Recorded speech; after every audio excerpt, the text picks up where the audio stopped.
You ask Tiger to solve. This deals with linear equations with one unknown. The final result is x equals 8. Let's solve it step by step. Simplify the expression. Simplify the arithmetic. Group all constants on the right side of the equation. Add 1 to both sides. Simplify the arithmetic.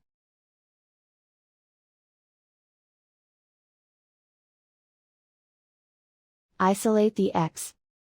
Divide both sides by 2. Simplify the fraction. Find the greatest common factor of the numerator and denominator. Factor out and cancel the greatest common factor.